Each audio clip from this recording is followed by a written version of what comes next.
Dembélé 5, on va pas ne pas mettre la moyenne à un joueur qui se qualifie pour la finale de la Coupe du Monde, mais malgré tout c'est très moyen. Alors c'est sûr il est beaucoup revenu aider Koundé, mais que c'est pas là qu'on l'attend. Peut-être que s'il avait été plus offensif, les Marocains auraient été moins à l'aise. Voilà, on attend encore qu'Ousmane fasse exploser son immense potentiel dans un match. Ça tombe bien, il en reste un. Giroud 5, match difficile. J'ai cru qu'il allait demander à sortir parce que les commentateurs l'ont pas vu, mais il se plaignait visiblement ou d'un mollet ou d'une cheville. Mais il a une action où il tire sur le poteau et un tir en pivot où il manque le cadre. Il n'a pas énormément pesé, mais bon, il n'a pas été non plus inexistant et il a été au combat aérien. Remplacé par Marcus Thuram qui, alors lui, pour le coup, a fait une entrée fracassante.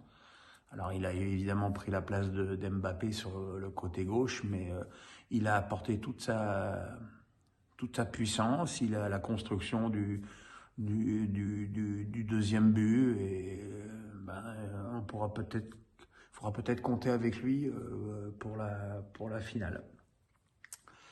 Et enfin Mbappé 6, une première mi-temps pas bonne, qui s'explique aussi, et il s'en est ému avec Didier Deschamps sur le fait qu'il était absolument pas servi.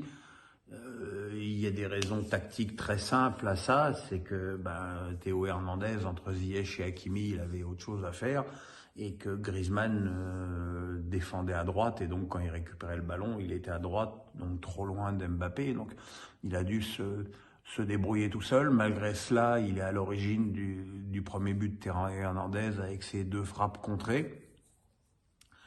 Et puis en deuxième période, on a retrouvé un Kylian Mbappé qui a produit pas mal de belles accélérations. Malheureusement, cette nullité absolue d'arbitre n'a rien sifflé pour lui, notamment ce tacle d'homme préhistorique d'Amrabat, qui aurait dû lui valoir un coup franc et au moins un carton jaune, puisque les 2 pieds sont décollés du sol.